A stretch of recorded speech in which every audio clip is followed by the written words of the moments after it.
1. Hi everyone, this is Dave from Geekanoids, and this is my UStream coverage of Apple's Back to the Mac event, which is taking place today on the 20th of October 2010. Thanks very much for everyone who's joined me on the UStream broadcast. And I'm not going to talk all the way through.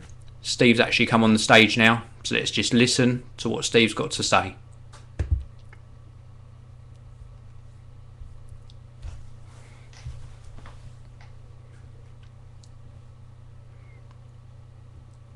So we've got Steve Jobs on the stage at the town hall, and looking a little bit fitter than last time actually. I know there's a lot of talk about his health, but thankfully he's looking a lot fitter than he did last time.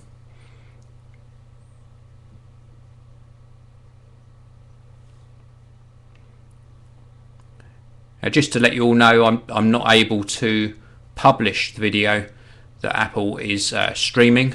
That would put me in some copyright issues. So you're going to have to just make do with my audio and my face on the screen.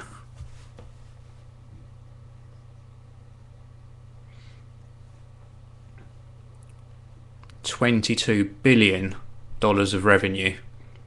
Absolutely fantastic.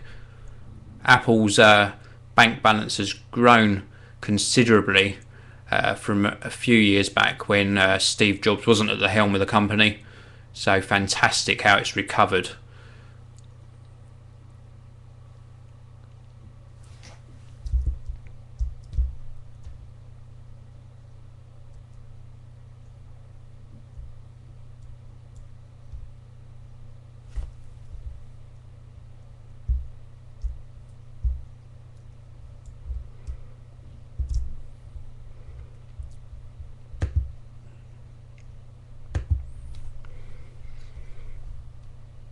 Wow, so we've got 50 million Mac users installed base. That is absolutely fantastic. A 27% year-on-year growth for Macs. Phenomenal.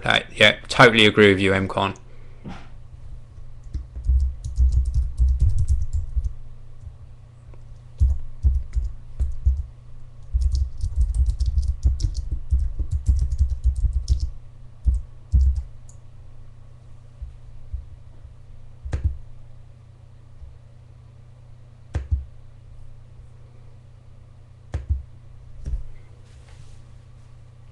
Hi, Pimp Your iPhone. Thanks for joining us. Really nice to see you in the chat room.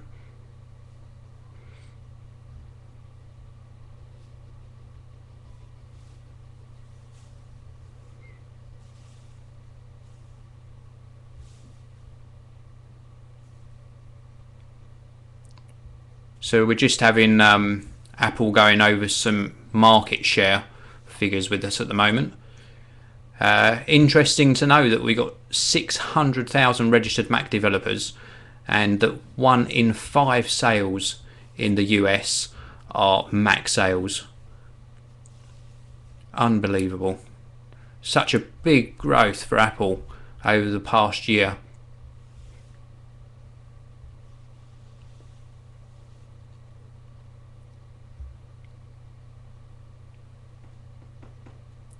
We're also just learning that 30,000 developers come to Apple every month. So 30,000 new developers on the platform.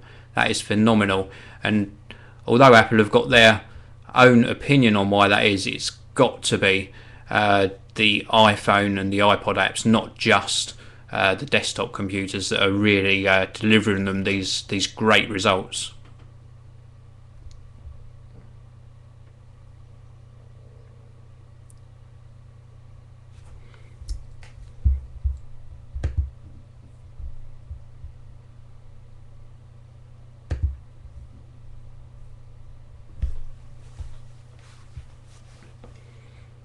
So we're just learning about Autodesk coming to the Mac platform, and this was long overdue.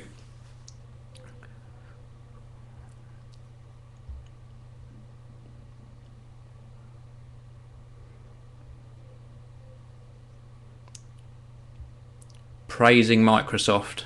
Certainly the way to go, the way to win Microsoft back over into being friends with Apple, saying how well they've done in bringing the new Microsoft Office application bang up to date on the Mac platform.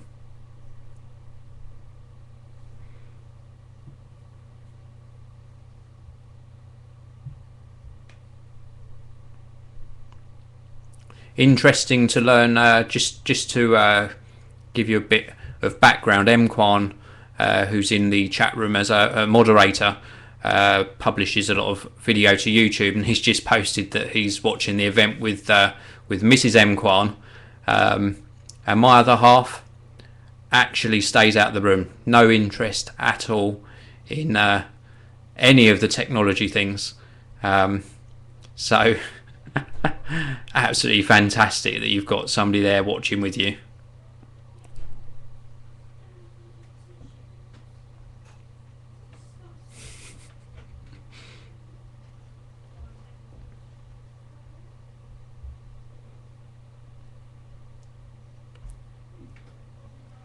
So now Apple are talking about their retail presence, showing a picture of the New York Apple Store on the screen as I'm talking. Worth noting that the UK has got the largest Apple Store in the world at Covent Garden, so or biggest in terms of floor space, but certainly the one in New York's one that I would really like to visit someday. I actually spent about 3 years, just to give you a bit of background on me, I spent 3 years myself in New York, and it was about 2 to 3 years after that I left New York that Apple actually started their development program on the New York flagship store.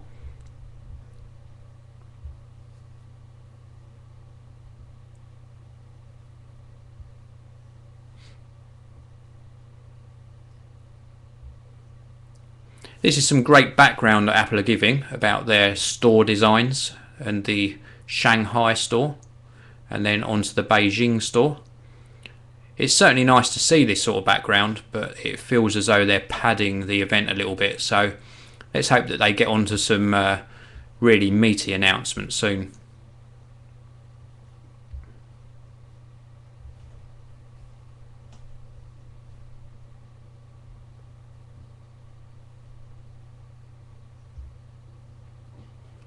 I'm actually, while I'm watching this event, I was holding off on a Mac purchase myself and looking at a possible purchase of a Mac Pro, but I've delayed that until after this event just in case there's that one more thing.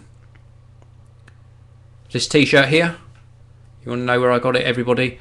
Well, I actually got it from YouTube Direct.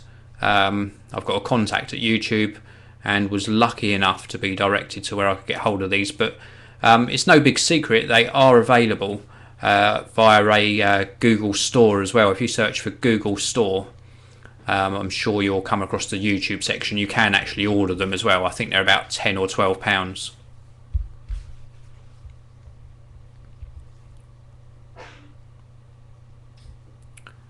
Okay, so Steve Jobs has taken to the stage again at the Apple Back to the Mac event, and he's talking about iLife 09, and they are announcing a new version, iLife 11. Absolutely fantastic. I'm a big fan of iLife.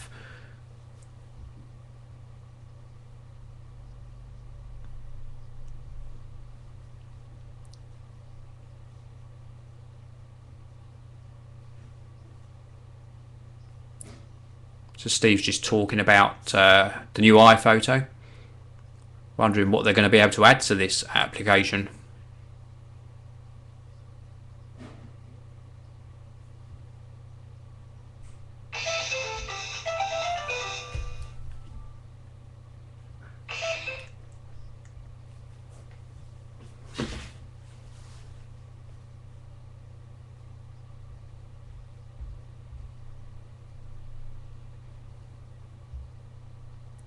So Steve's just going over the current version of iPhoto and what it currently offers. So hopefully he's going to move on to some brand new features.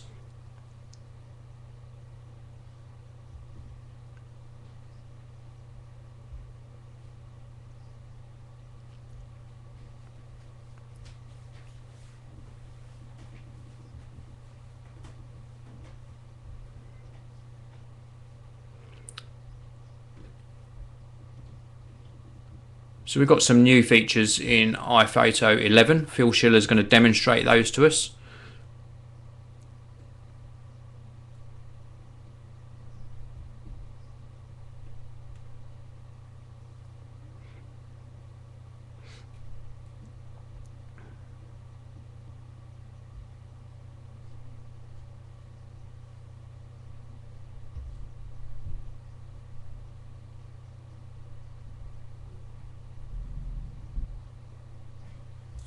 I'm actually going to I was going to give you the audio for the Apple event, but I think that's just going to cause problems with copyright issues, so I'll not do that this time around. I've actually had takedown notices from Apple before, so and that was just with a few photos, so it's really not worth the hassle.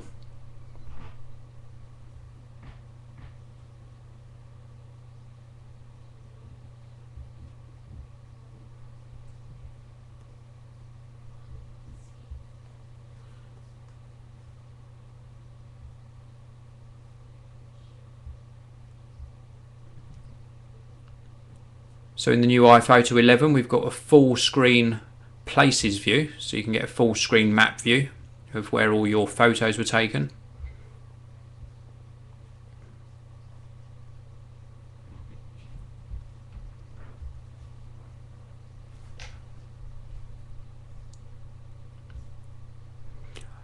I like how Places works in iPhoto actually. I've recently tested a new Sony Alpha A55 digital camera which has got GPS built in, and it works really nicely with the current Places.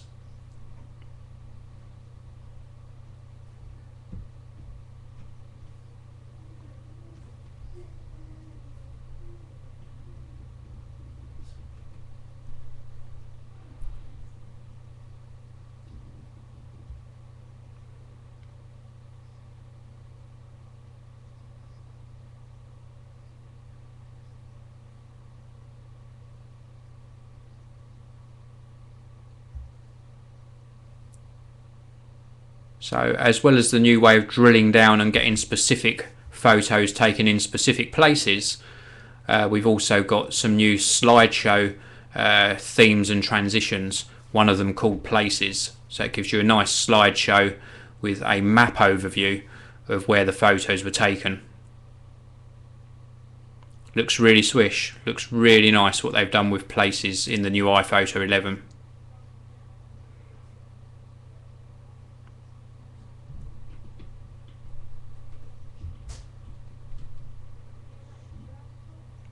Come on, Phil. We've seen enough of this, Phil.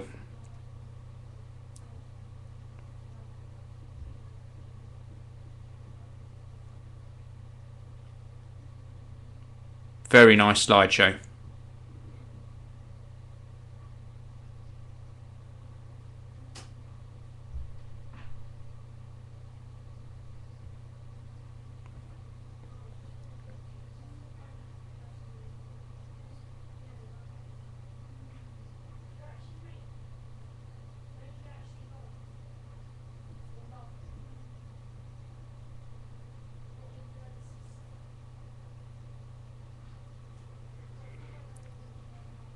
So they built in some social integration into iPhoto 11 as well, where it actually pulls down the photos that you've uploaded to your Facebook or Flickr account, even if they didn't originate from iPhoto itself. And it looks like you can also use that social integration with Facebook in slideshows as well, so you can actually play back your Facebook photos in a slideshow. Really nice.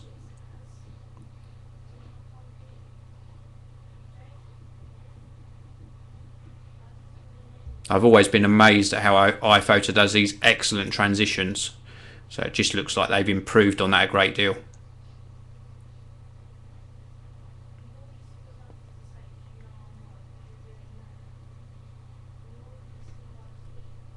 So Apple are now playing one of their new winter themes. It certainly feels like that in the UK at the moment. And this plays a slideshow with some nice Christmassy feel to it. So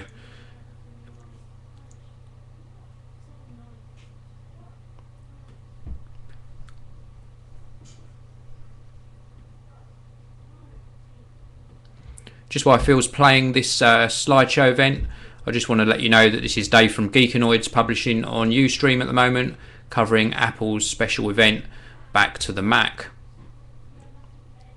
Thanks to everyone for coming along and joining us for this UStream broadcast, and for taking part in the chat room as well.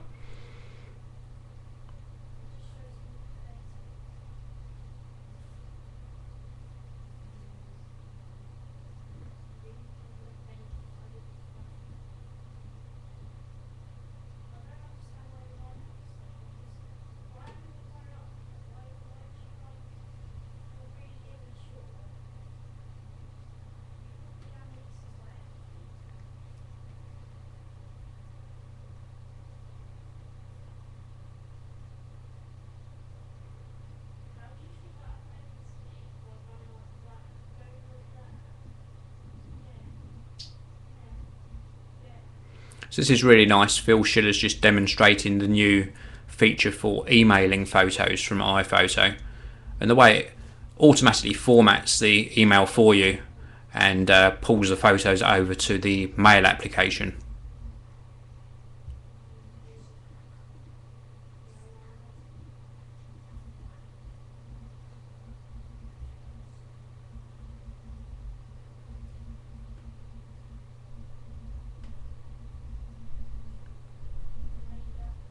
This feature could actually be great for sending over galleries of event photos to people, and instead of having to put together an HTML email, you could use iPhoto to automatically generate the template for you.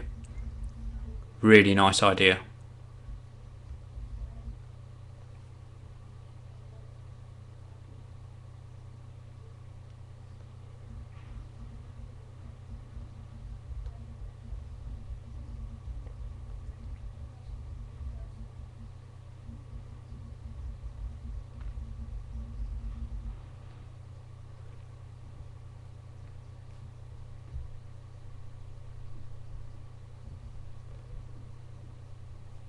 New sharing panel in iPhoto 11 as well, which gives you some feedback as to where your photos have gone and if they've even been commented on in Facebook.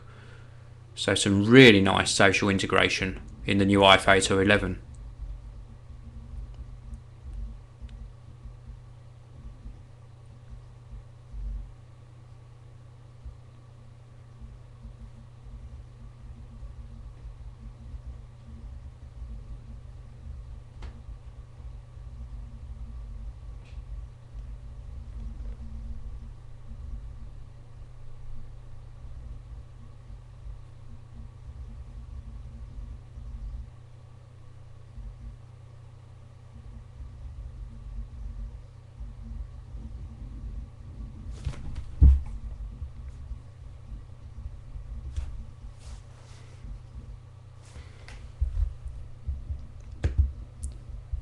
So the new iPhoto 11 is offering up some really great automation in creating photo books. I've actually ordered a couple of photo books myself previously, and they are very, very well put together. Extremely nice printing.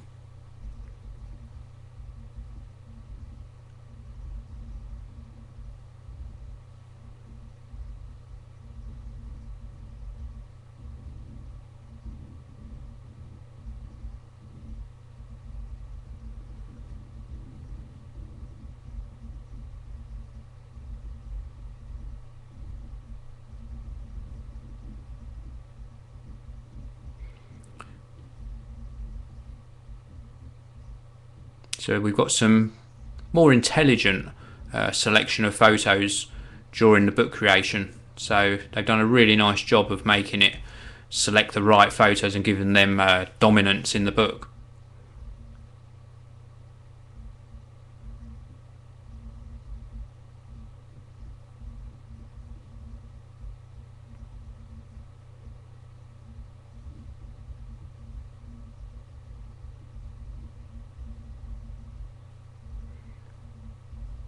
I think they should get Phil to come along to some of the Apple stores and do the one-to-one sessions.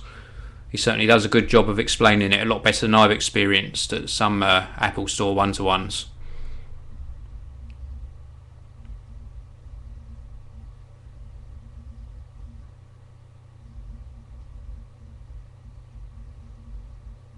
Good job, Phil. So we got some really nice organisation features for the book creation within iPhoto 11 as well, and for organising the pages. So good that you can work in full screen mode.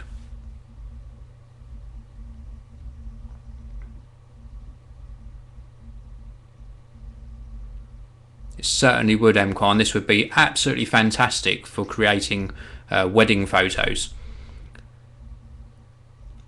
It wouldn't surprise me seeing that bookshelf if they didn't have a publish to iPad button as well. That would be absolutely fantastic, wouldn't it, if you could actually publish your book to the iPad, perhaps even put it up for sale as well, who knows.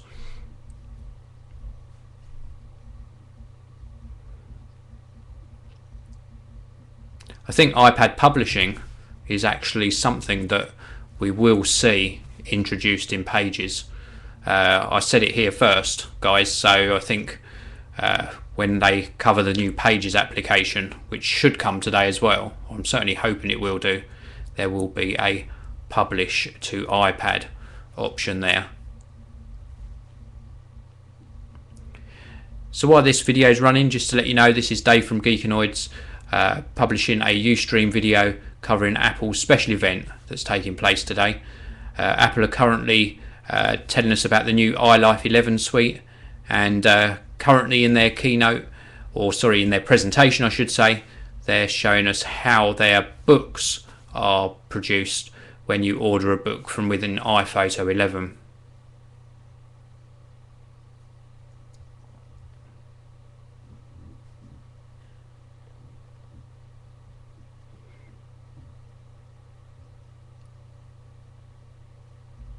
Be really interesting to get some feedback from you guys in the chat room as well as to how many of you have actually ordered a book from within the iPhoto application. I certainly have, and have been very pleased with it.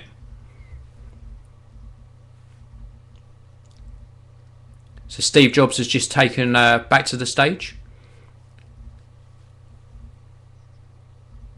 using his customary awesome quote for the iPhoto 11 application.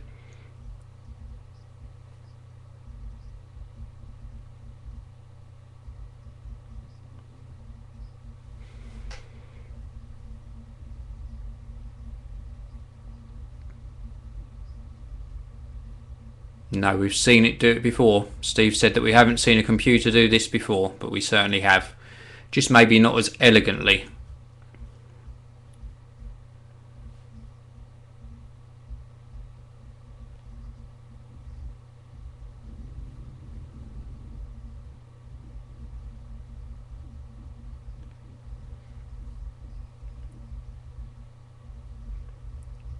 So the new iMovie 11 features have just been revealed, and they are giving us some features that have been demanded really by user request.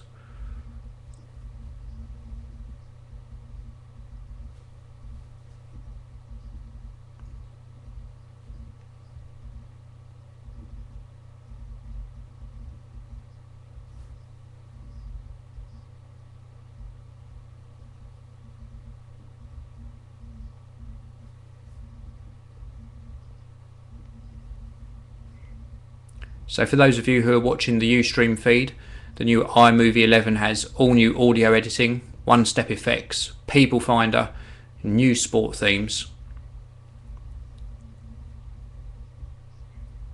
Now I used to use iMovie exclusively for my YouTube videos. I do now use Final Cut Express, which is the cut down version of Final Cut Pro, But iMovie is an absolutely fantastic application, so really pleased to learn that they've done a nice update to the iMovie app.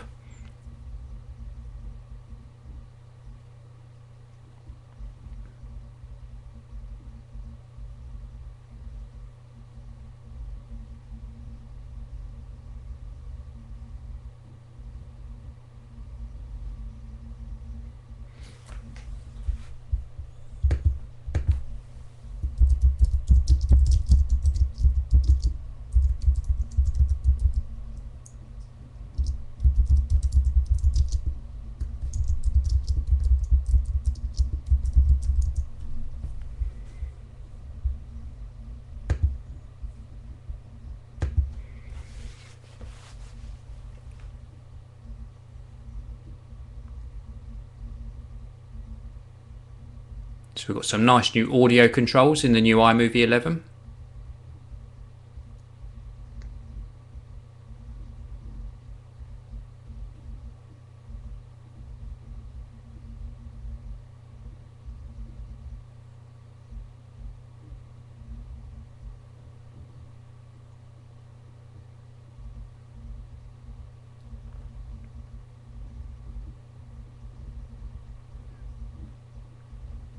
So we've got some decent audio control tools there for controlling fade and audio levels.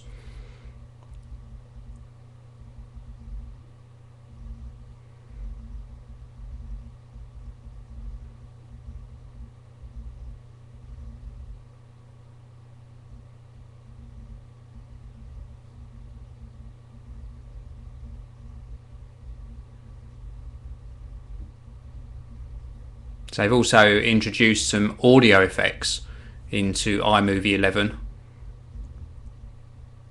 A great bit of fun there. They're demonstrating how you can change somebody's voice within a video. So nice introduction into the application.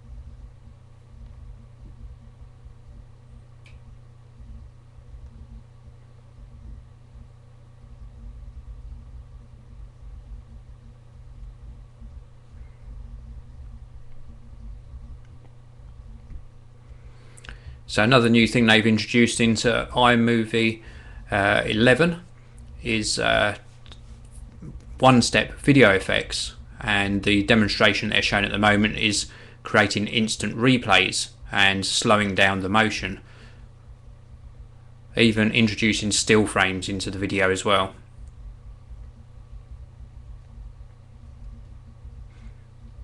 So this is all stuff you can obviously do in Final Cut Express or Final Cut Pro, but they're bringing some of those features that you would normally need a high-end video editor to achieve into the iMovie application. So really nice that they're sort of adding some great tools into what is primarily a consumer application. Looks great.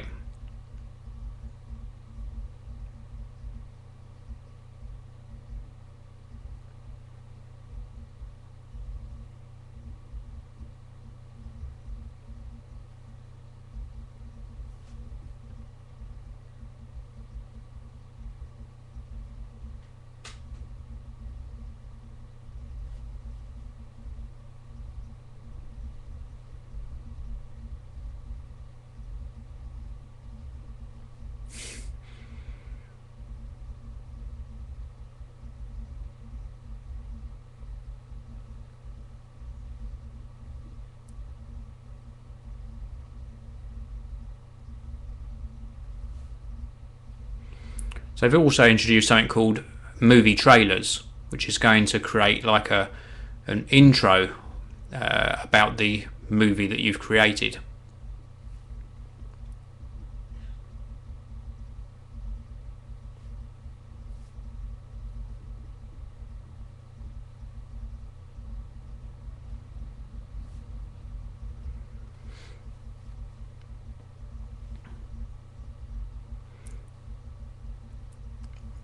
Seems like they've added in a lot of new features into iMovie 11 and really bringing it right up to date. It makes somebody like me who uses Final Cut Express really tempted to go back and visit iMovie a little bit more, because it certainly automates the process a great deal.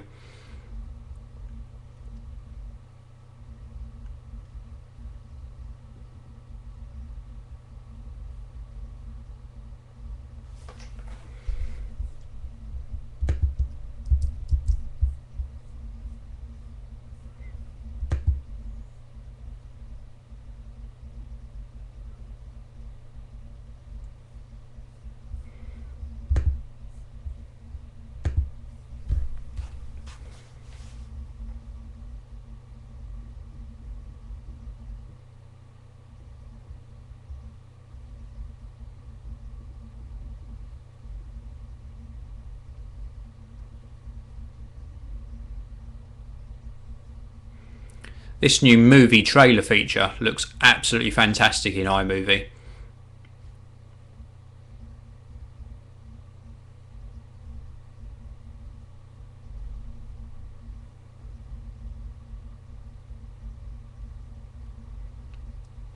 I know there's quite a few YouTube publishers in the UStream broadcast I'm doing at the moment, and something like this would certainly mean that we could have new intros on every single video. I know a lot of people grow tired of the intro that I use on my YouTube videos, and I update it maybe once or twice a year. This would mean absolutely custom made intros to every single video that we publish to YouTube.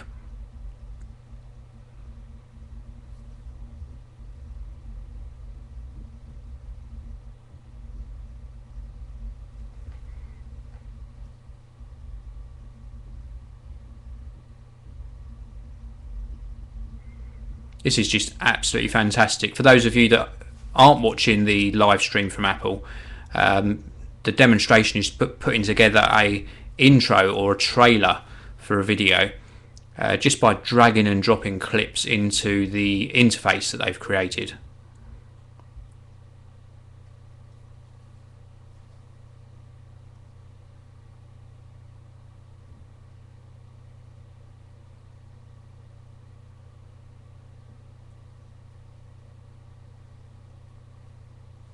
Apple have also introduced face detection into the iMovie application, so it can automatically detect group shots and then pull those into your intro or trailer for your video.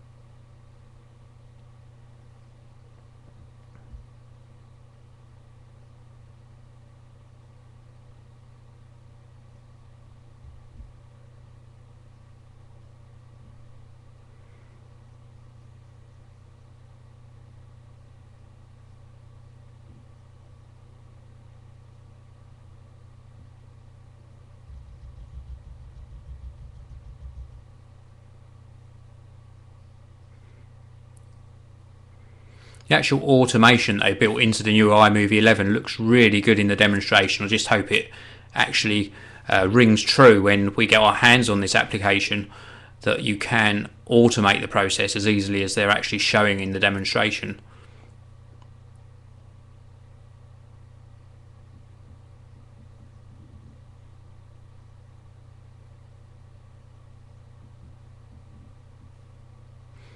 This will certainly make for some epic YouTube videos. Really fantastic.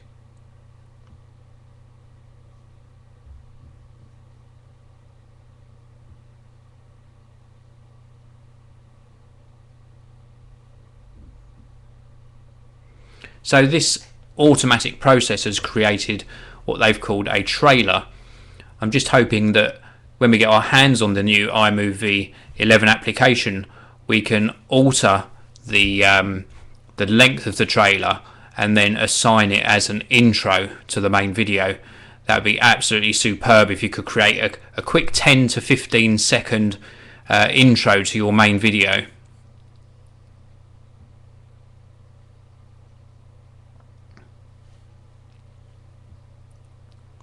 This is certainly an application that I'm going to get hold of and try for my YouTube videos. Looks absolutely fantastic.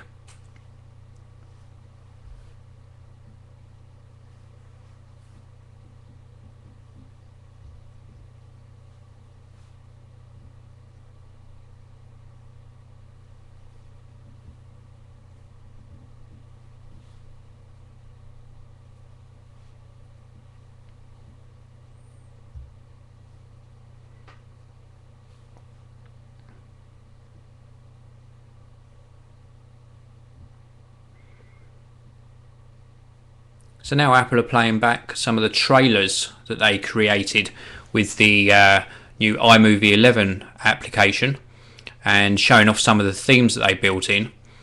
Looks really fantastic. They didn't cover too much on whether you could make these nice and short or whether they're going to be sort of a set length trailer. I'm sure they're going to give you control over how long the trailer is.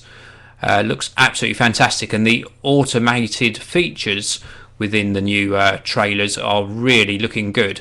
It actually uses face detection technology now in iMovie 11, so when you're creating these trailers, it actually steps you through the different shots that it's looking for, and then it puts it all together with really nice looking transitions into a finished product. So they've done a very good job of this, and new music scores as well that we can use within the videos.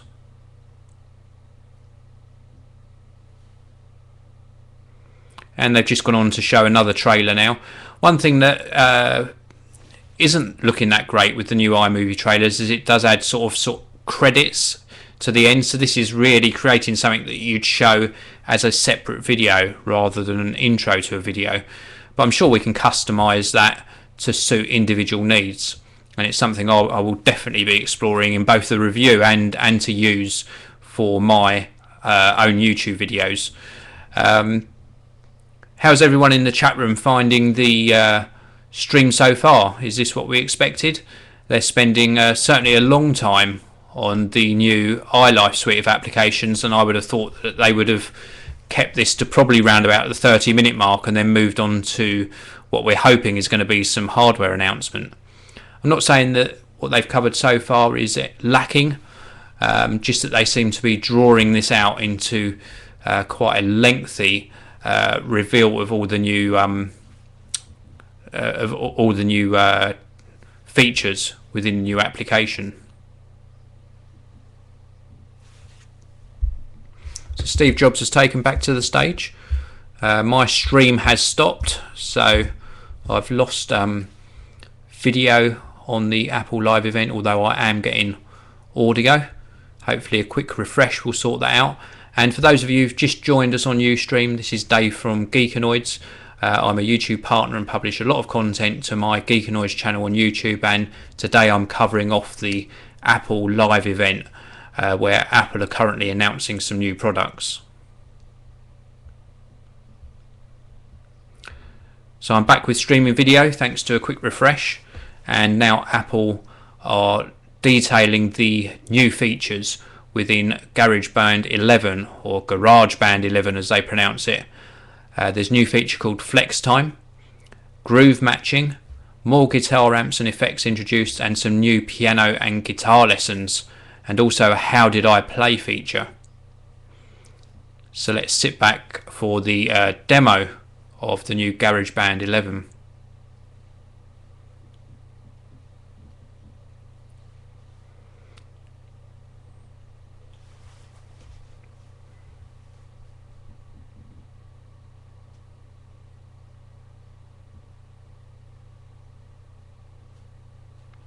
Something I've actually just noticed why Apple are doing these demonstrations of their applications is they're using a combination of mouse and trackpad. They're not using the Magic Trackpad exclusively, which is quite interesting. I certainly use my Magic Trackpad and no mouse at all now, so interesting that we've got someone here doing a demo using a mouse rather than the trackpad. I bet they get their wrist slapped afterwards by Steve saying you should have been using the trackpad in that demo.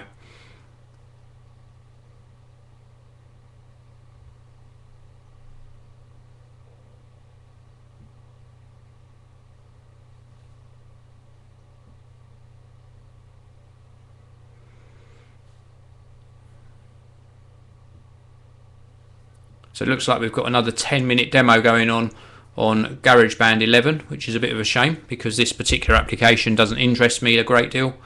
But we have to bear with Apple while they show off their new iLife 11 suite. And certainly there will be people in the UStream chat room and watching the event that are really heavy GarageBand 11 users.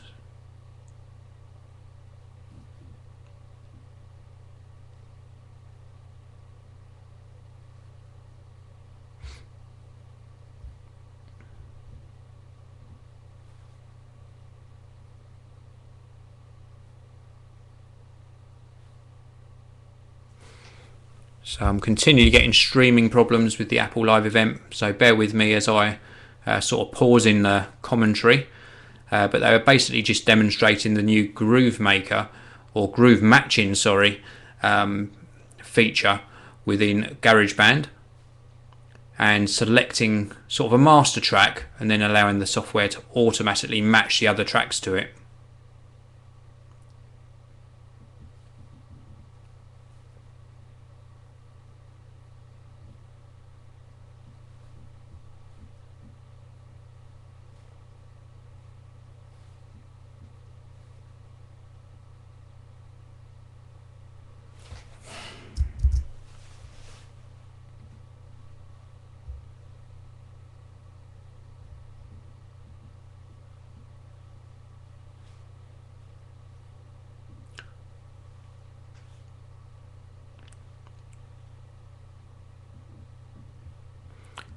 Pimp Your iPhone's just asked about what is GarageBand. Well, basically it's one of the iLife applications, and it is a sort of multi-track sequencer software, and it allows you to pull in instruments and vocals, put them together in the right order, create fades, special effects, etc. And then export a music track that you can then of course pull into other applications, maybe as background music for a video, etc.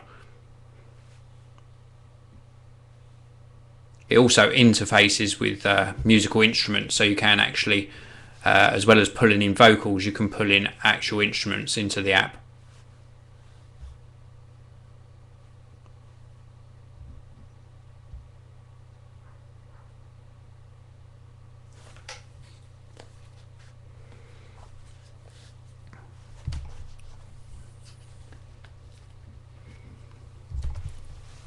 Another new feature is called Flex Time, which allows you to extend the length of audio to fit another piece of audio.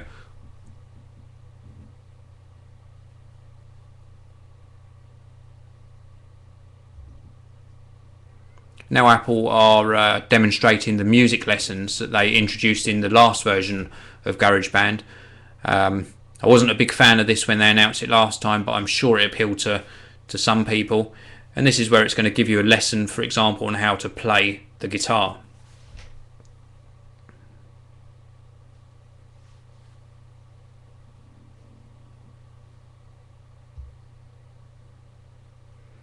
I think the lessons feature that was introduced to GarageBand last time around was really just a bit of a money maker or a side spinner for Apple, because they do actually sell the lessons as well.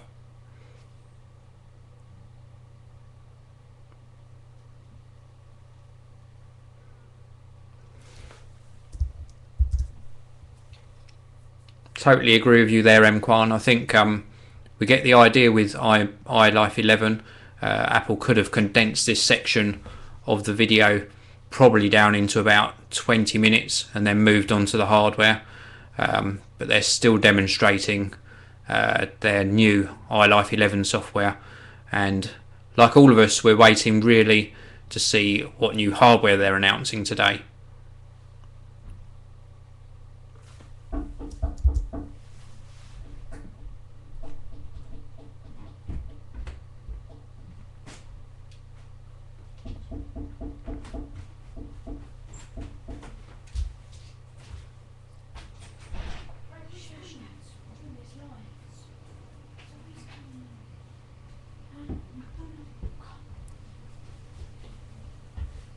So now Apple are demonstrating how GarageBand interacts with actual sort of hardware devices, and a USB keyboard is being used at the moment.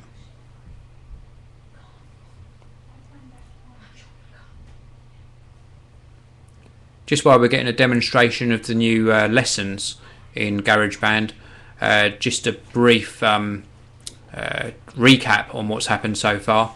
We've had some impressive numbers quoted for the uptake on Mac purchases right at the beginning of this event, and then Apple have since been demonstrating their new iLife 11 suite of applications.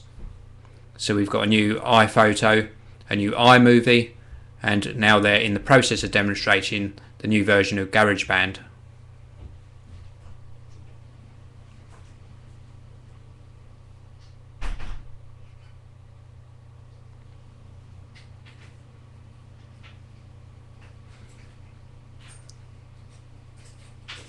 So the new lessons feature actually scores you as you play along to a music track. Quite a nice feature for those of you wanting to learn to play an instrument.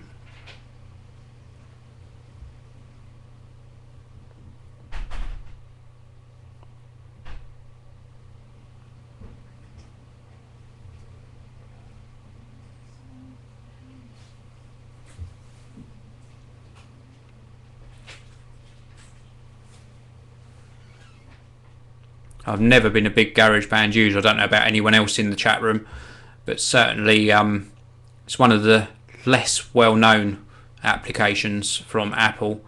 I don't know if anyone in the chat room actually uses it, or if this actually interests them, or if they're just hoping that Apple move on to some sort of hardware announcement, which is what we're all waiting for.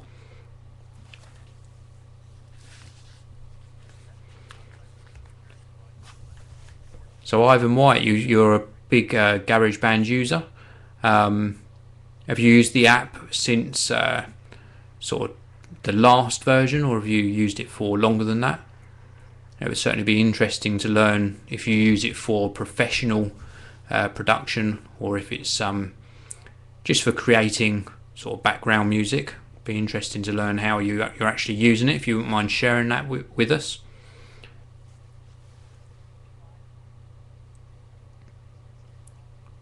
So now Steve Jobs has just taken back to the stage, and he's now moving on to introduce the next application in the iLife suite.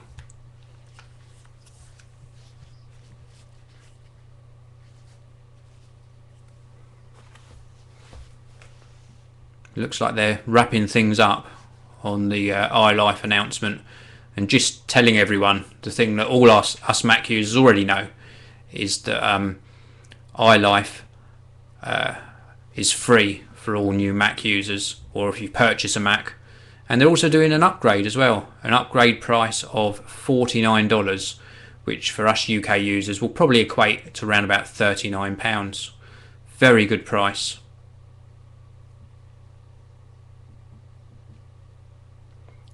Available today, so credit cards will be at the ready when the event finishes.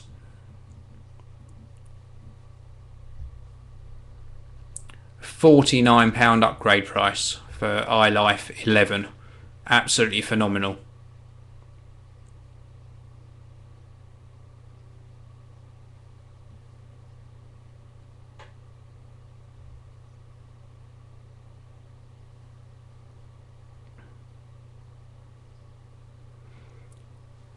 So now Steve is talking about FaceTime, which was introduced on the iPhone 4 and then later on the 4th gen iPod Touch. My guess is they're going to be announcing it on maybe the desktop. Sorry if that's a spoiler, but I'm sure they're going to be introducing it to more devices. And where else can they introduce it than to the Mac?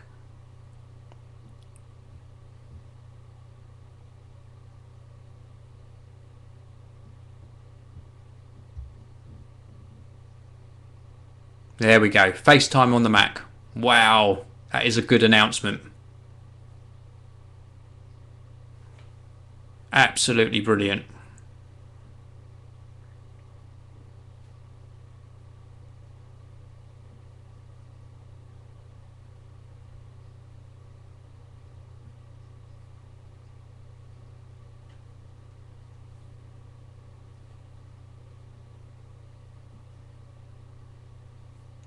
We really knew this was coming, but it's nice to see it finally here. So we can do full screen FaceTime from a Mac to an iPhone or an iPod Touch, or the other direction, somebody from an iPhone can FaceTime you on your desktop. Absolutely superb.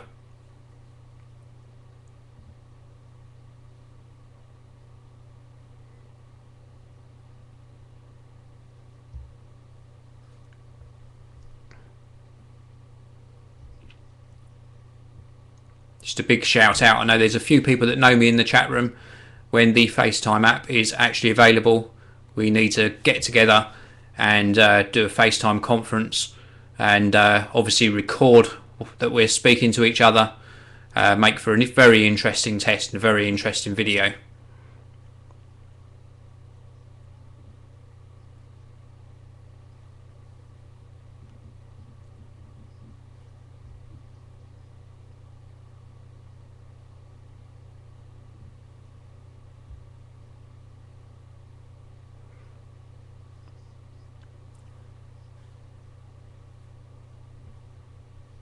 I will totally be doing a review of the new FaceTime app. It actually gives you a representation of the iPhone or iPod touchscreen on your desktop screen, so they can actually rotate which orientation they're using the device, and it will reflect that on your Mac screen. So FaceTime for everyone. Absolutely fantastic new feature.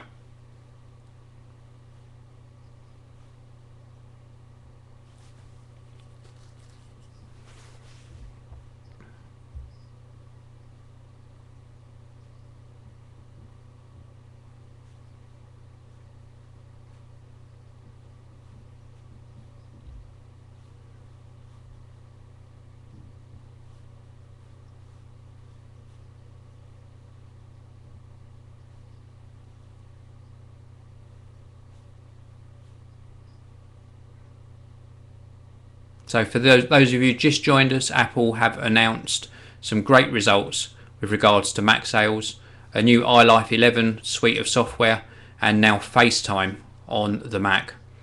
And now they're moving on to their announcement of the new version of Mac OS X.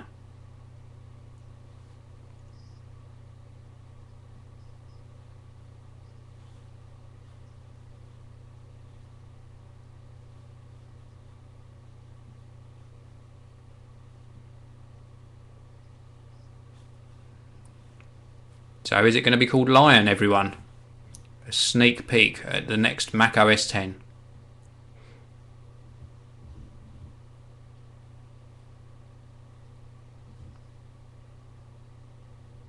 Tabby Cat. It's called Lion, of course. Excellent.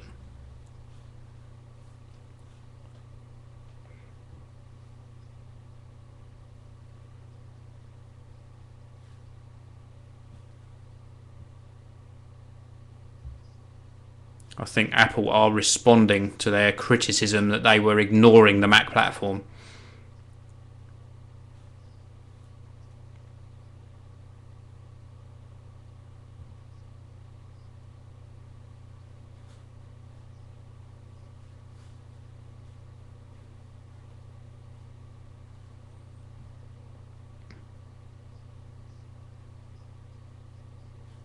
Here we go.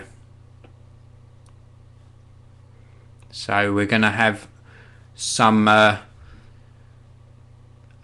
integration between these sort of touch icons that we've got on the iOS devices coming back around into Mac OS X. Is that going to work?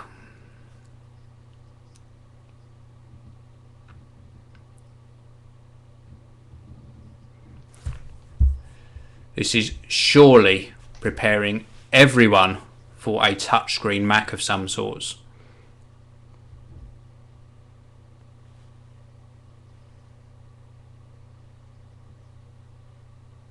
It's going to have to be a touchscreen Mac to support this.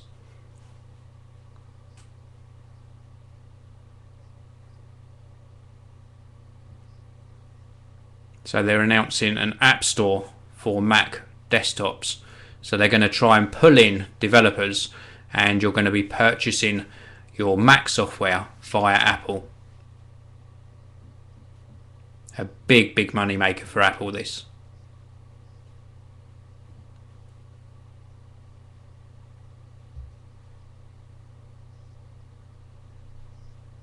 Funny that Steve just slipped up and called the iPad an iPod, which is what I do quite a lot on my videos.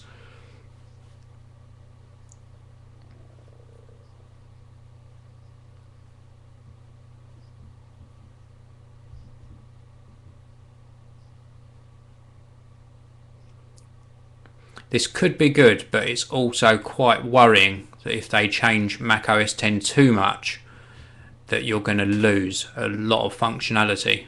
Let's hope not. Let's hope they give us like a dual mode that we can work in.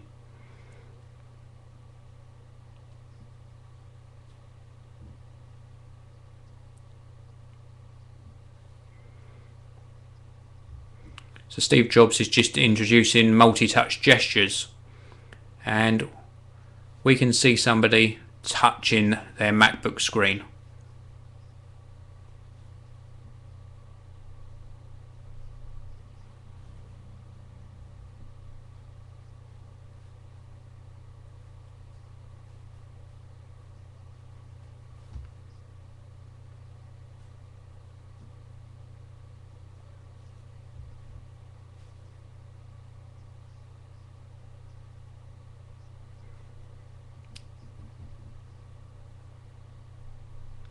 This is why they released the Magic Trackpad.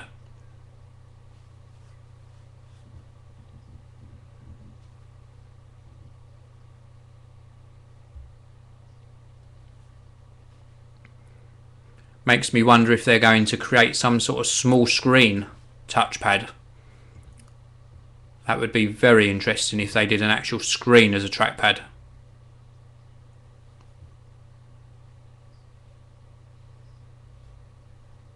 Totally, exactly like a DS.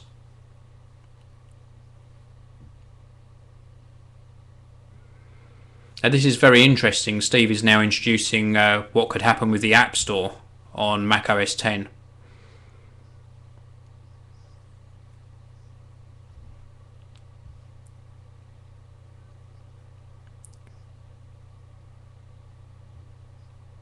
Imagine, just to set the scene for you, the likes of Adobe being forced to upload their apps to the App Store to make them available via Apple.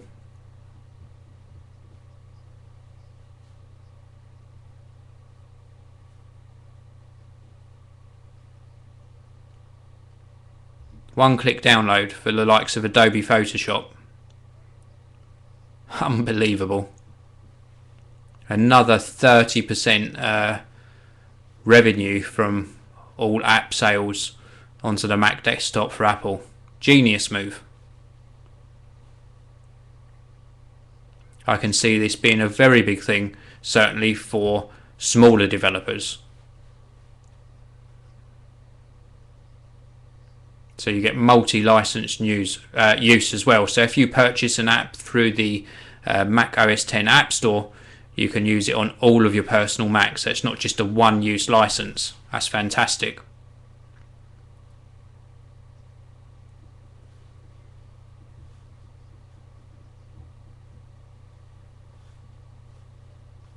Something called Launchpad coming as well.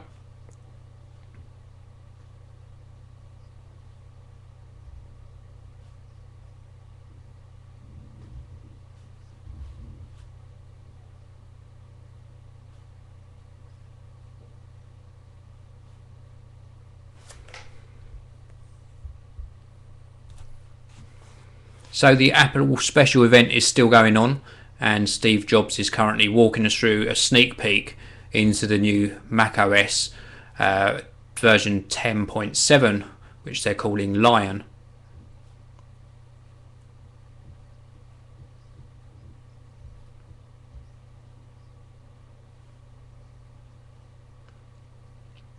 So expose, dashboard, spaces and the full screen apps are now being integrated into one new feature called Mission Control to make things a lot simpler.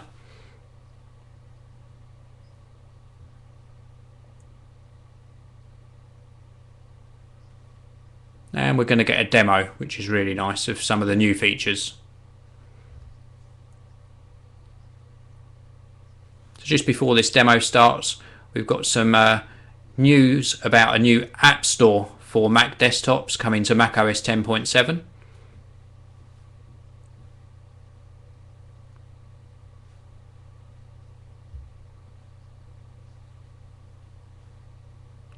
And Apple are currently giving us a demo of the new App Store that we'll be launching with this new version.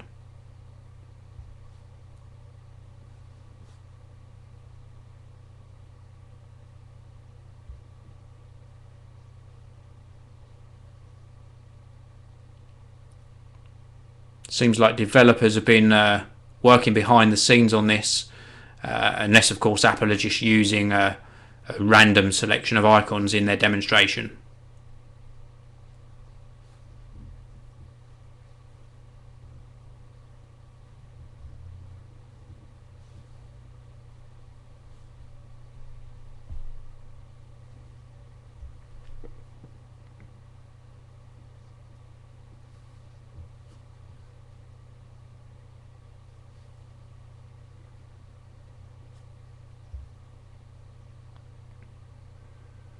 So the App Store is going to offer one-click downloads of new apps, automatic updating as well.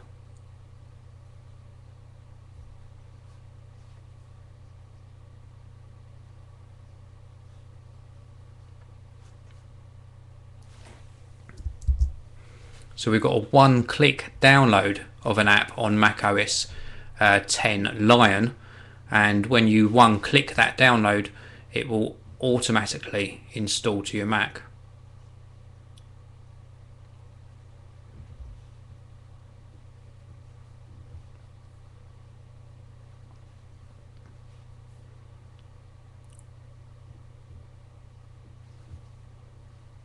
And whilst it's installing, we even get that little animation that we've been so familiar with on the iPhone and iPod Touch.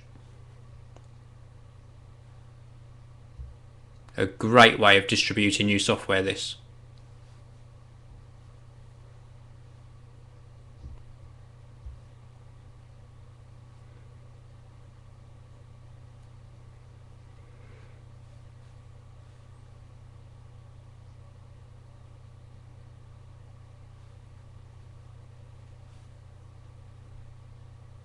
So Launchpad is being demonstrated at the moment, and it looks very, very similar to stacks in grid view that we've currently got on macOS 10 Snow Leopard.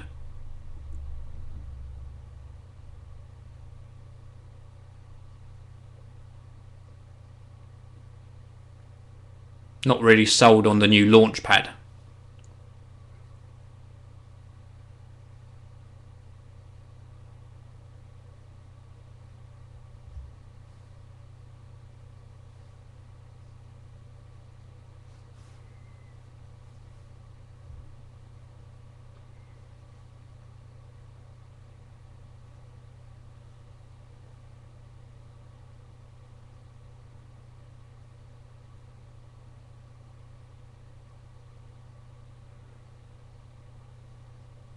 So Launchpad is really bringing across the iOS interface into macOS 10 on the desktops. You can create folders, organise your apps. It looks quite nice, but not convinced myself at the moment.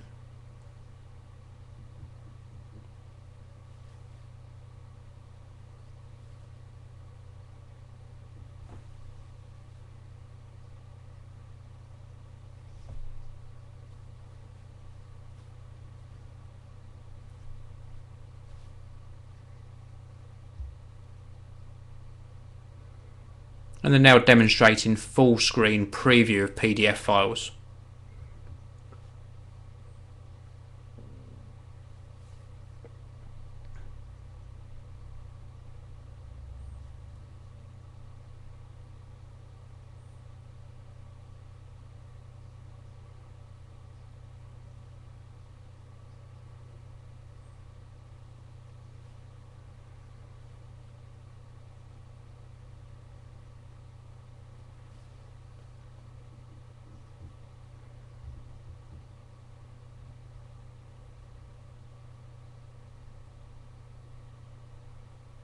So we've got multi-touch gestures to move between full screen applications and back to the desktop. So it's just really a new way of just navigating between spaces, and I think they've done it quite nicely, but I'd really like to obviously see it sort of on my Mac and actually test it before I pass judgment. But it's going to take some convincing to see how they're going to transition the iOS features onto the desktop without losing too much functionality.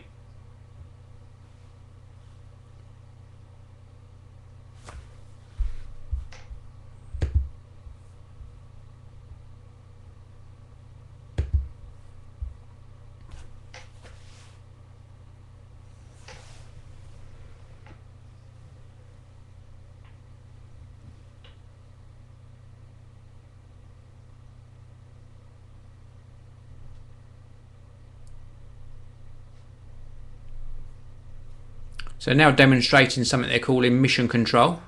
Looks very much like Expose, just a different layout. And this shrinks down all the windows into small sort of representations so you can get to something nice and easily.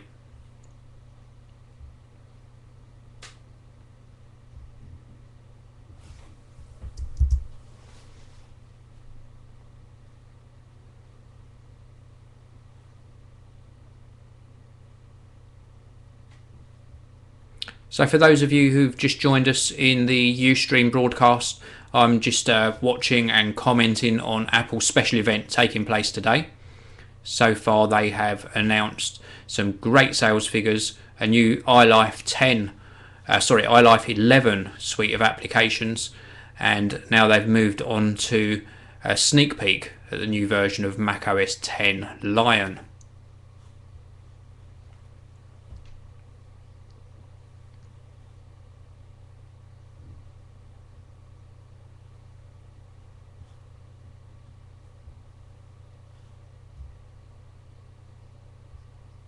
So the new mission control feature, it's very similar to Expose, a good way of getting between different applications. Totally agree with MQuan, it does look amazing. I'm just hoping that when it comes to fruition that it works very smoothly. The software is indeed very impressive and the demonstration very impressive, but as with all of Apple's demonstrations, they do make things look very good. I'm just hoping that when it pulls through onto being on our Mac desktops, that it works as well as it actually looks during their demonstrations. I certainly like the new full screen modes that they've introduced. Being able to stay full screen in applications and then switch between them does seem very appealing and a lot more productive than switching between apps in using other methods. So the new full screen mode looks absolutely superb. So summer 2011 we will be seeing the new macOS 10 version 10.7, codenamed Lion. So hopefully by June, July of next year we will have this in our hands and be able to start enjoying the new features. Steve's just talking about the new App Store for desktop apps as well. I think that is absolutely genius. Wow, and the Mac App Store is going to be available within 90 days. So we're looking by January of next year. And we will be able to go into the App Store and purchase and download apps to our Mac desktops. Absolutely fantastic.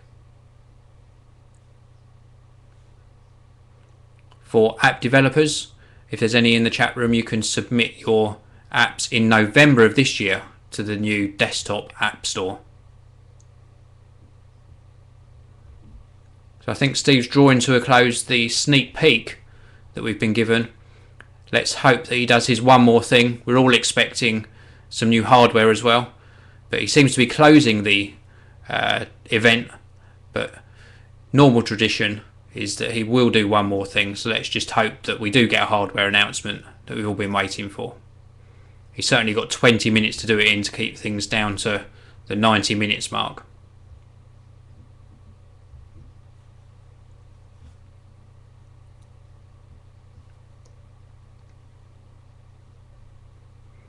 Steve is a master of doing the closings like this of Apple special events, but more often than not he does do one more thing. So we're really hoping that we see some hardware. Of course, we've been given enough to enjoy today, but everyone will be disappointed if we don't see the new hardware that's been rumoured on various websites.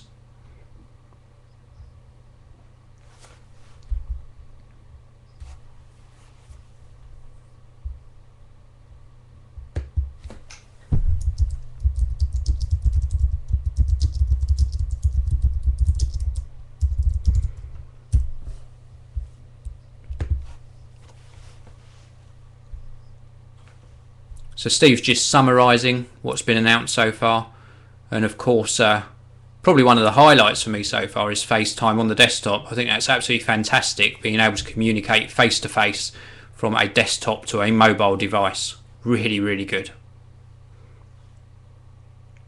Also liking the look of this new App Store.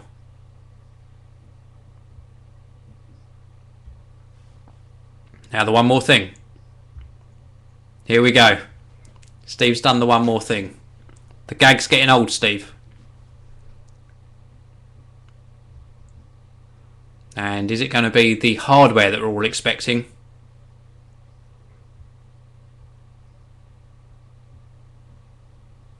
I don't think we'll be seeing a touchscreen Mac. Steve's poo-pooed that idea.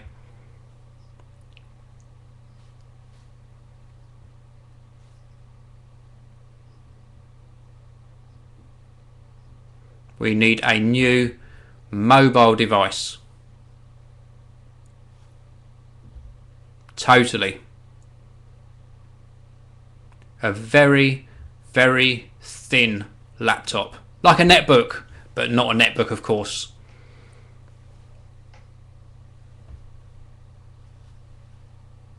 It's going to be some sort of laptop with instant on, excellent battery life, which means no hard drive, obviously solid state memory.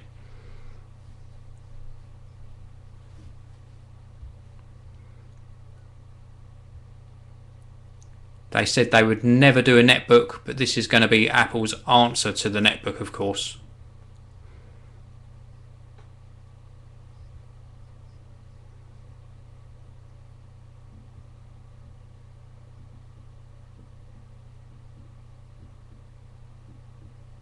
Here we go. Here's the big announcement from Apple.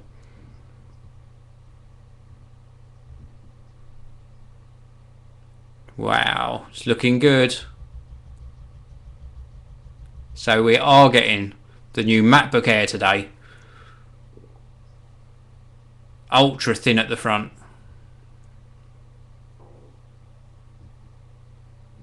Looks absolutely stunning.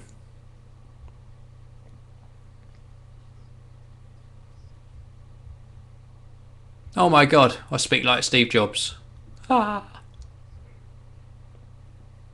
Absolutely stunning, I'd certainly agree. 0.68 inches thick at the biggest or thickest point, and 0.11 inches for those of you who've not got a screen up looking at this. 0.11 inches at the thinnest point and weighs 2.9 pounds.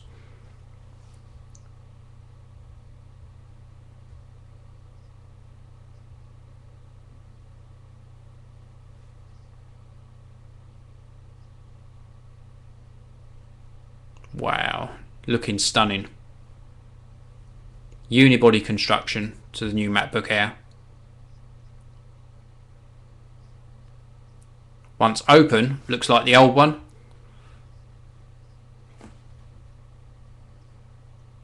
Here's the specs. 13.3 inch display. High resolution, 1440 by 900 pixel resolution.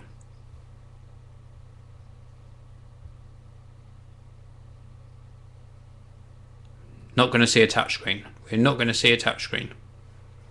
Still using the Core 2 Duo processors, which is a bit of a shame. Would have liked to have seen a Core i3 in there. NVIDIA GeForce 320M graphics, full size keyboard and multi-touch trackpad, and of course the eyesight camera at the top, which they've now called a FaceTime camera. Perhaps they're dropping the eyesight moniker.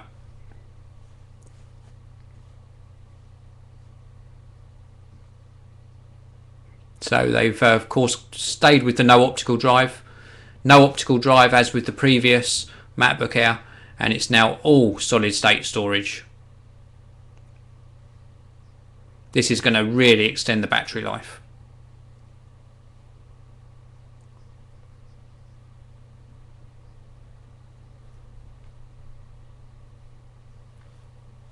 Solid state storage is definitely the way things are going now. They introduced this into the iMac range last time around as a build to order option, and of course now with the MacBook Air I can certainly see the next iteration of the MacBook and MacBook Pros moving over to solid state storage as well.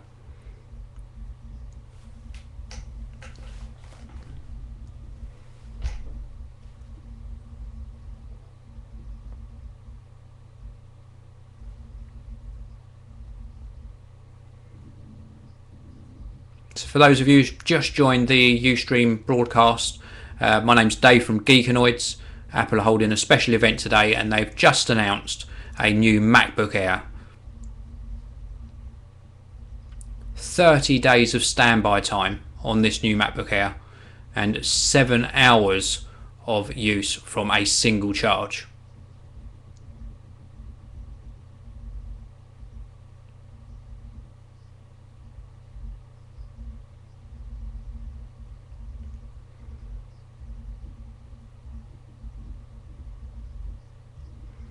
Now the iPad, with regard to battery time, certainly outclassed Apple's claims, so you might even get more than the 30-day standby time from this.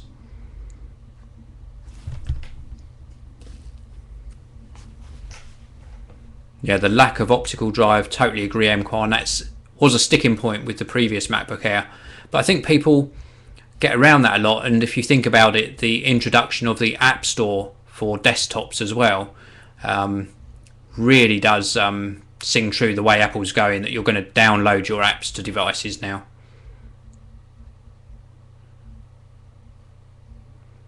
These are the pictures that we all saw on the internet over the last sort of day or so.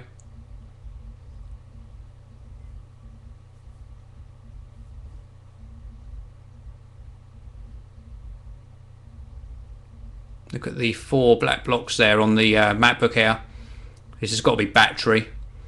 We've got 802.11n Wi-Fi, processor crammed in there, a nice graphics processor as well.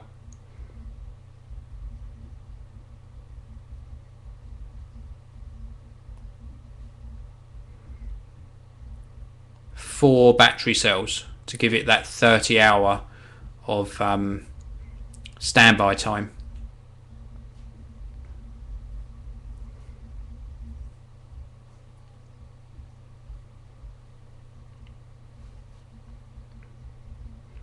It certainly seems as though Apple are really concentrating on their mobile devices of late, and with the new MacBook Air it certainly rings true that this is where all of their efforts are going into. So there's now going to be an announcement of a second MacBook Air, a smaller one, probably about 11 or 11.6 inches. There we go, Apple have just announced an even smaller 11.6 inch MacBook Air.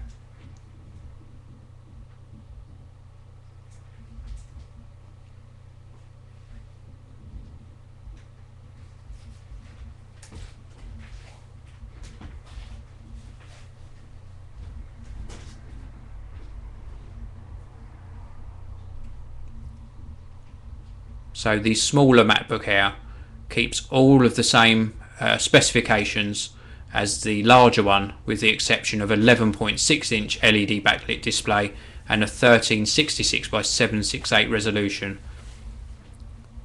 No mention of a backlit keyboard. Wireless web for this one, so wireless browsing 5 hours from a single charge and the same 30-day standby time. And here come the prices on the new MacBook Air. Is the smaller one going to be under $1,000?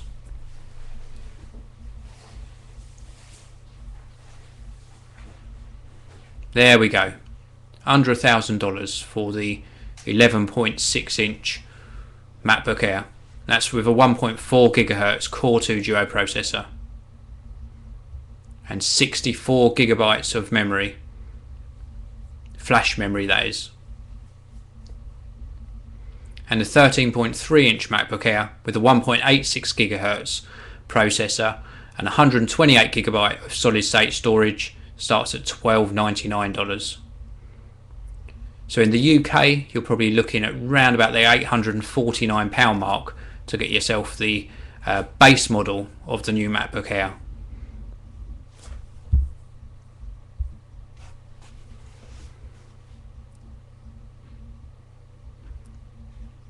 Now Steve's going through the green credentials of the MacBook Air, and just while he's doing this, I should really sort of share with you my thoughts. I think the MacBook Air looks fantastic, but the $999 price point, or £849 in the UK, for the 11.6 inch version makes it a very expensive netbook type device. I know it's got a lot higher spec than a netbook and it will perform a lot better, but wow, that is a big price to pay.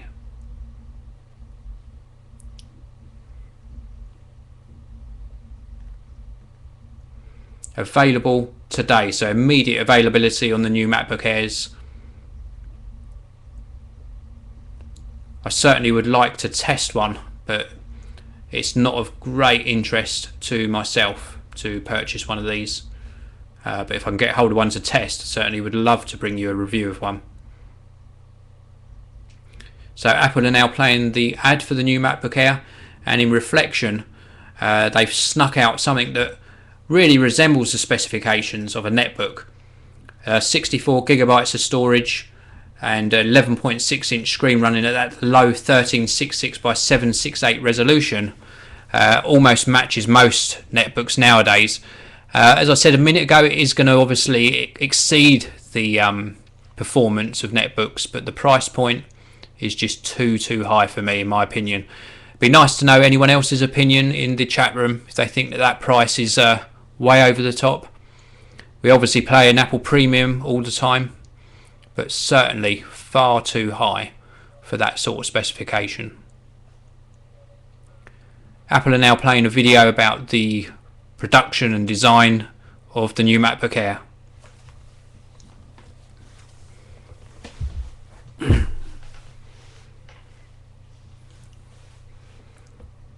Well, MQuan's brought out a very good point of where does this fit into their range, and that is a very valid point, because the iPad is enough for most people to do their mobile computing on.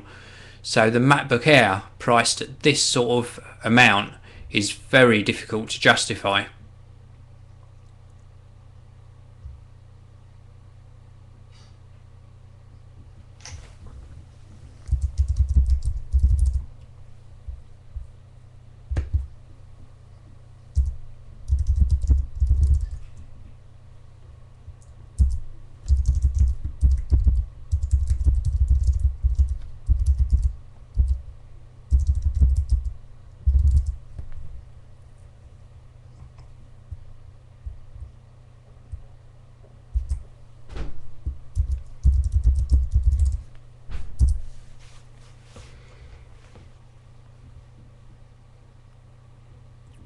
So Apple have really concentrated with their hardware to bring yet another mobile device out to us in the form of the MacBook Air, 11.6 inches or a 13.3 inch version.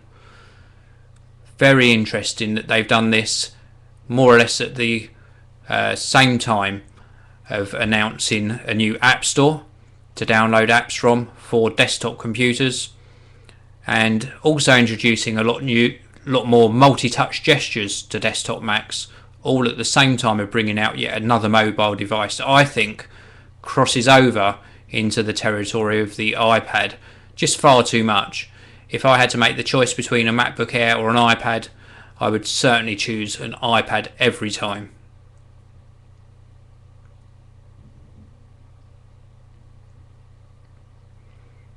Darth Mac Vader has made a very good point there in the chat room as well, that the white MacBook certainly looks a lot better value than the MacBook Air. Yes, it's a larger machine, yes, it's heavier, but but between the two, I certainly agree it gives you a lot more power, a lot faster processor, and a lot more bang for the buck. But there will be those of us out there that want the true portability and the thinness of this new machine, but for me, far too high price. Now, a lot of people know that follow me on Twitter and also on my YouTube channel that I actually don't have an iPad anymore because I grew bored of it, and I think that's because of the way I actually work. I do a lot of my work in the office, and when I go out I find that my mobile device is my mobile phone, and I don't really need a mobile computer. But this actually tempts me into getting the iPad back again. Of course, I've got a MacBook as well to use when I'm out and about. I was on holiday recently, and not a lot of people even missed that I was away because I was still publishing videos from the MacBook whilst I was away. But certainly a choice between the MacBook Air and the iPad, I think is a no-brainer that you're going to choose the iPad. And a choice between the MacBook Air and the 13-inch white MacBook, I think the white MacBook wins every single time.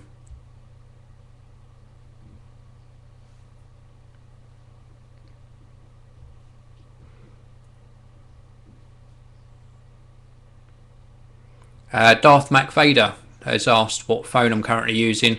I'm using a new HTC device at the moment. I can't really reveal which one it is because it's not officially available yet, but I'm using one of the new large screen HTC devices.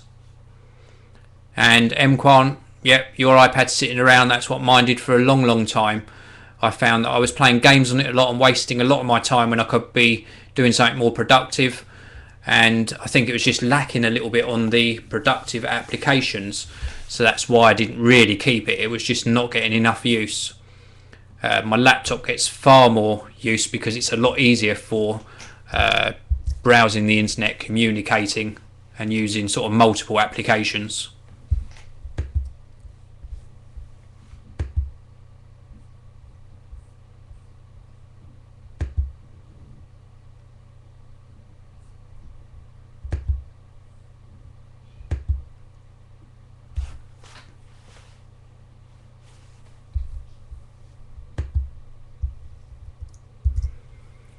Pimp Your iPhone has just asked in the chat room while this little demonstration is going on. I'm absolutely happy to answer open questions now in the chat room. Will I be reviewing a new Windows Phone 7 mobile phone? Well, in answer to that question, first of all, the name they gave it, Windows Phone 7, absolutely stupid. But yes, I will. I'll be reviewing the Samsung Omnia 7 first, and then I've got a couple of the HTC devices coming as well. So in total, about 3 different reviews of handsets. Hopefully, I'll be doing the review of the Omnia 7 in a couple of days, hopefully on Friday. So that's the end of the Apple event. Be nice to really hear your thoughts on it before I end this broadcast. I'm not going to disappear straight away, but just to recap for those of you who've just joined us, we got a new figures from Apple for how many sales they're making on the Mac platform. We also got a new iLife 11 suite announced. We got FaceTime coming to the desktop, a sneak peek of the new Mac OS X Lion software, which is coming summer next year, and then we just got an announcement of 2 new MacBook Airs with quite high price points.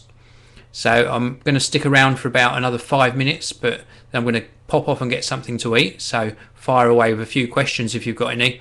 A lot of people are asking, am I an Android person or iOS? Well, up until about a year ago, I only used iOS, and I then started using Android handsets quite a lot. So I've been really pleased with the Android platform, and that's where I'll be sticking for the time being.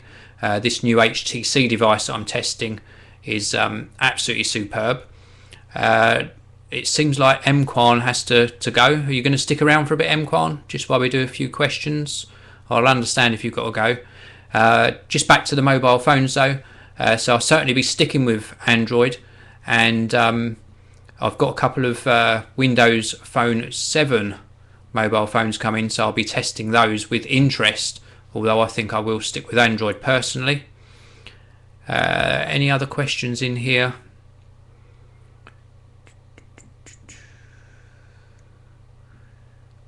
FaceTime is really going to push Apple forward to a wider business market. I certainly agree with that comment. FaceTime coming to the Mac desktop is a big move for Apple. It's actually meant to be available today for download, so I'm going to be getting hold of the beta version of that and testing it, hopefully with MQuan, if I can do a test of the new FaceTime app and bring you a little video of how that works to both my YouTube channel and also to MQuan's YouTube channel.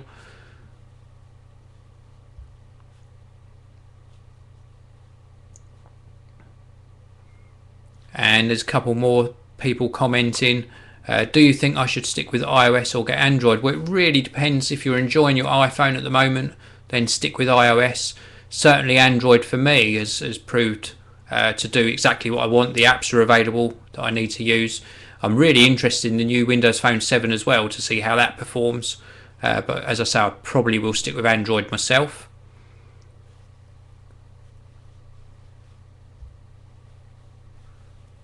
Hey MQuan, okay, that is absolutely fantastic. I'll certainly hook up with you hopefully later today, if not tomorrow at some stage. Tomorrow would probably be preferable for me to do some sort of FaceTime desktop video conference, and I'll certainly talk to you about that later on. But for now, I'm going to actually end this UStream broadcast. I'm absolutely starving. I haven't had something to eat for quite a long time now, so I'm going to say thank you to everyone that came by for the UStream broadcast. We've had some great announcements from Apple today, and over the next few days I'll be sharing with you further opinion about it on my YouTube channel. You can find me at geekanoids.co.uk. That's geekanoids.co.uk. You can also find me at youtube.com/geekanoids. A big thank you to MQuan for being moderator on this UStream broadcast. You can find him at youtube.com/MQuan and also at mquan.com. Fantastic website. So please do check out those URLs as well. Until next time, I'm going to see you probably on YouTube next time around, but I will come back to UStream to do special events like this. Thanks to everyone for joining me. Until next time, have a great day.